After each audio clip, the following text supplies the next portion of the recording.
everyone, welcome to my channel. This is Carol from Practical Mystic, and today we're going to be continuing with part 2 of my new series on tarot cards and symbols in the Rider-Waite-Smith tarot deck.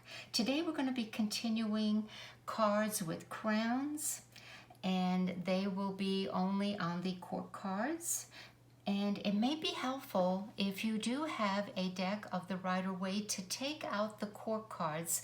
Basically, all you're going to need are the kings and the queens. And follow along with me when I talk about these symbols on the crowns because they're so small.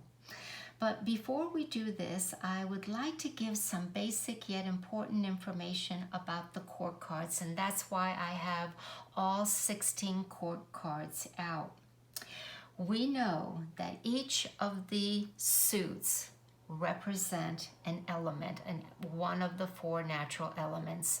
The suit of wands is fire, the suit of swords is air, the suit of cups is water, and the suit of pentacles is earth. But along with that, each of the court cards also have another element, and it'll be easier to understand if I take out the Tree of Life. And I want to make sure you can see this very well on your monitor, and you can.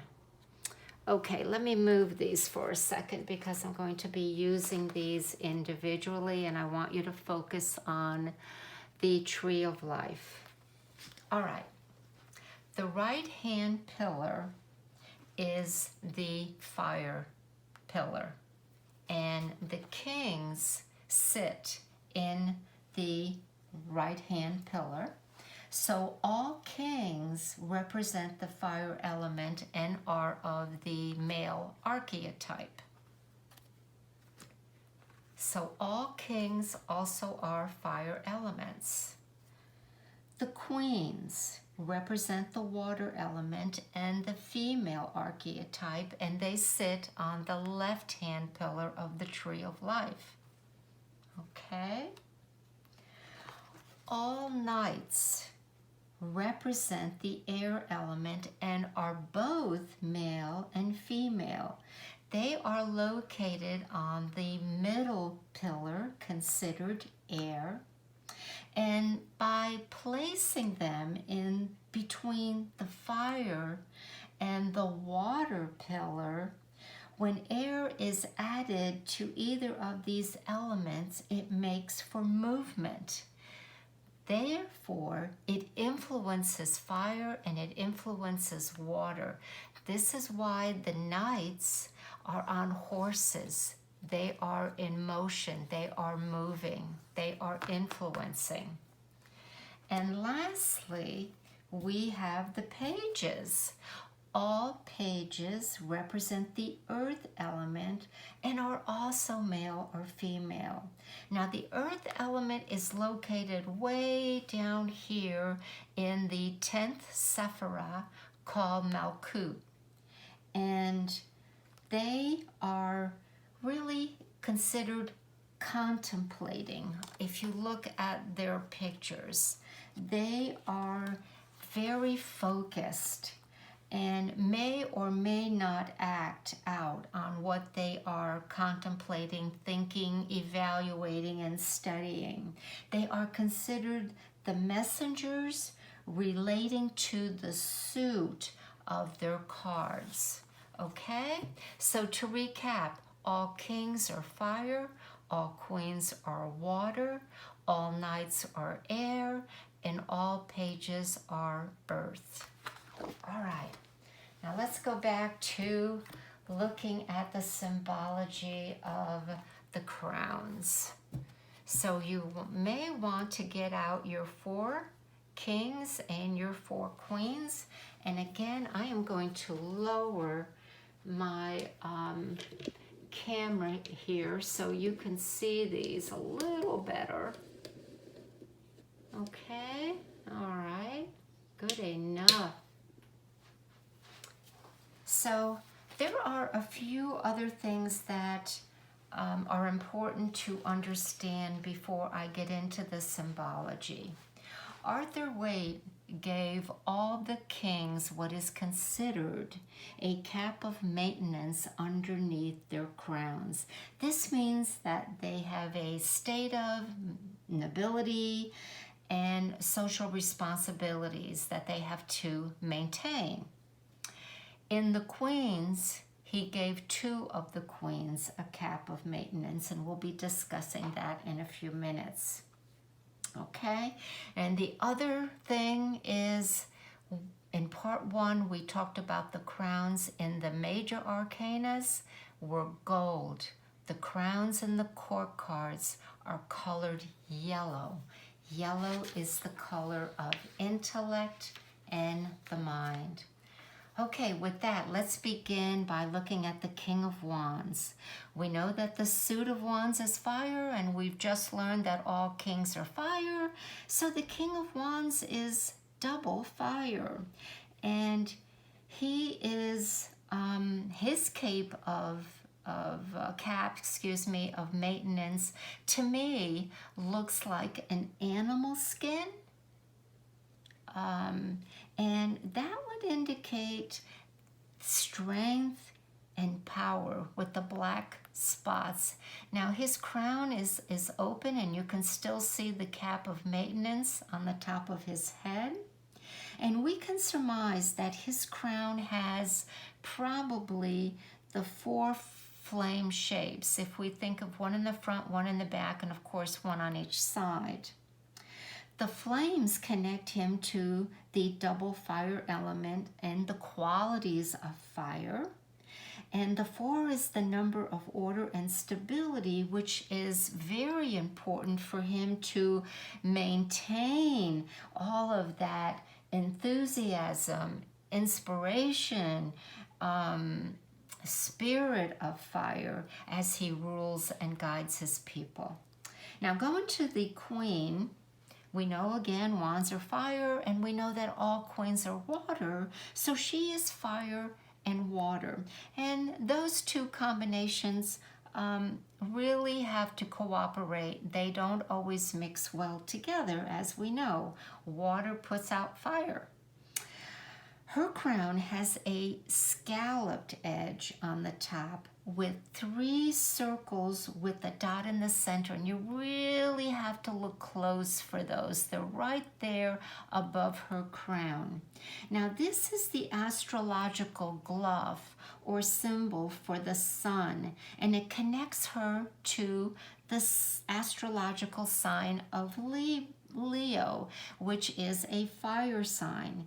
And the green leaves indicate natural growth, vitality, and renewal, because the sun, fire, renews. All right, let's go on now next to the suit of swords. And we know that the suit of swords is an air element, and all kings are fire, so we have fire and air, a positive, wonderful combination, very compatible. Now notice that his crown is not open on the top. It's covered almost like a little hat. This indicates the intensity of the color yellow, indicating the king thinks with intelligence and foresight. Now his cap of maintenance is red and is gathered around his neck and throat. Red is the color for action and desire. This under his crown may mean how important to have a strong conviction, reasoning ability, and to keep his own personal desires in check as they occur. And almost like the Justice card that we covered in part 1, these 2 archetypes must think before they speak or command. So, his crown, if you really look closely, has 2 butterflies at the top on each side. That is a symbol for resurrection. But looking a little closer, we see that next to the butterfly are two crescent moon. One is waning and one is waxing. That is an energy which relates to the ever-changing thoughts in our mind, the cycles of the universe. And looking a little closer, in the center of his crown, we see a little face, and it relates to the elemental spirits of the air element, which are known as selves. Now they have wings, and sometimes they're called fairies, and they move around very, very quickly. We see one right here in the back. And like butterflies, this is another indication of how our thoughts and mind are in constant movement. All right, now let's go to the Queen of Swords. Swords are air, all queens are water. So she is fire and water, a combination that is hard. She is air and water, a combination that is very complementary as well. Now, she is the first of the two queens to wear a cap of maintenance, and hers is also red. It does not flow around her neck and throat, and we even see a little of her natural hair there. So she too must learn to remember to control her desires, her instincts, and maintain a high order for herself. It also shows she has knowledge through evolution. Now, why do I say that? Well, her crown is just butterflies and red jewels. And basically, butterflies show the process of evolutions. If you know, butterflies are first crawling caterpillars. They next entomb themselves into a cocoon, and then lastly, they emerge into a new form with wings to fly. So the butterflies are said to really be an evolutionary, inspirational indication here for the King of Swords and the Queen of Swords. Also, some, I'm going to say, experts in symbology and terrorists look at the butterfly as a symbol of the soul. Okay? Next is the Suit of Cups. And we know that cups are water, and we now know that all kings are fire. So now we have the fire and water, which do not mix together. They really need to have an understanding. His cap of maintenance is a light blue, which stands for emotional sensitivity. And the yellow crown above, if you really look at it, it has like little rolling waves, which connects him to water. Cups is water. Water is emotions, and it shows that his emotions are in control. And above that, look again closely, you're going to see lotuses. And right there, a lotus there, a lotus there. You don't see it there. And lotuses are said to be feminine. They indicate purity. They indicate resurrection. They're very spiritual. And because of the red cap, whether that's a flower or an ornament, it means the fiery desire that occurs. Remember, the lotus is feminine, and fire and red is masculine. That fiery desire occurs when you have the union of male and female energies. The Queen of Cups, now she is double water. Her yellow crown sits on what looks to be braided orange hair. The color orange is a mixture of red, desire, and yellow, intellect. Therefore, we basically can say that she has weaved together action and imagination. We know she has imagination. Look at the structure and her cup. It is so ornamental. So she has woven together the red desire of her mind and her imagination, which of course is the color. Now, it also makes her very creative and very expressive, which is a quality of the water element. Now, her yellow crown, if we look closely, how is that made up? Well, it's made up of 5 square sections. Again, I'm kind of assuming there is 5 squares. There's one here, one there, that's 2, 3, 4, and probably one back there. Those 5 sections are also quite decorative. Again, looking closer on each square is a larger yellow circle, which indicates the full moon. This is a subconscious. This is the influence of the moon because we have so much water. And the 8 smaller circles around indicate the 8 phases of the moon. There is also indication of beauty and life, okay? And I say life because there are 4-petaled and 5-petaled flowers where her hair is, above her hair, where it meets the crown. So we have again the number 4, and again, if you look at the sides of the shape of the crowns, the 4 corners that make up the square, and then we have 4 dots and then the large dot. This is where the symbology is repeated, the 4 and the 5.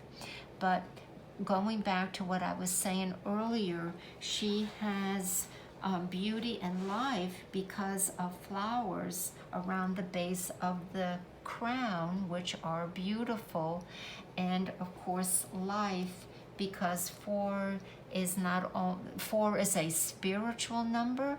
Pythagoras considered it a perfect number. It's also related to the sun, which gives life. So that is the importance of the number 4. And then lastly, the number 5 is considered a mental number and corresponds to the planet Mercury, known as the messenger god. And this correlates with her creativity, her originality, and her expression as she explains what her visions are with this cup that she is so intensely focused on. Okay, last but certainly not least, these are beautiful. The Suit of Pentacles is extraordinary. Now, the King of Pentacles are earth, and we know that kings are fire, so we are dealing with earth and fire. His cap of maintenance is red, and it flows almost into a cowl around his neck and throat, showing again strength, determination to act and speak with certainty, with knowledge. And his yellow crown is also scalloped with red roses. We see 3 red roses here, and we see 2 lilies, which are on top of the crown with leaves. Okay, so here so there's growth here. Whenever we see a circle of leaves, we know that we have vitality and we have a crown of victory or success.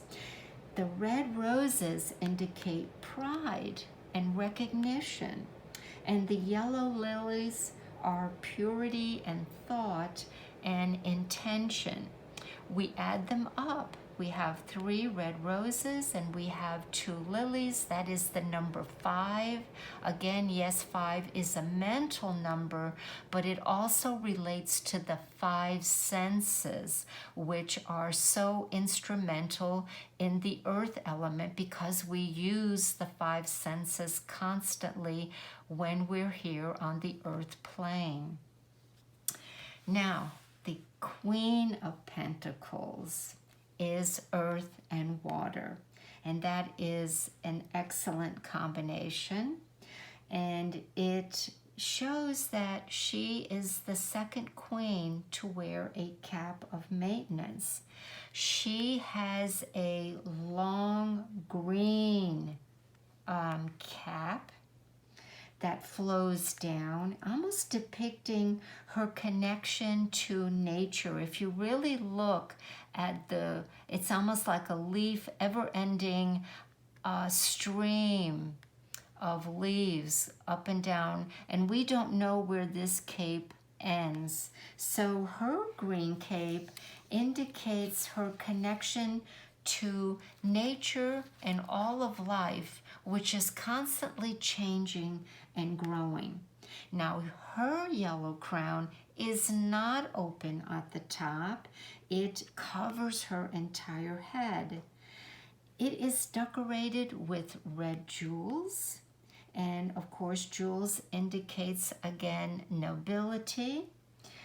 And she has, basically it says that she's earned her place and has responsibilities and has higher power because they are sitting on both sides of arches. Her crown is made up of the shape of 5 arches. Arches are said to be a supportive structure, a strong structure. So it indicates that she has a strong mind and she uses her mind to support what she does. Notice the way that the crown sits and covers her third eye here. The third eye is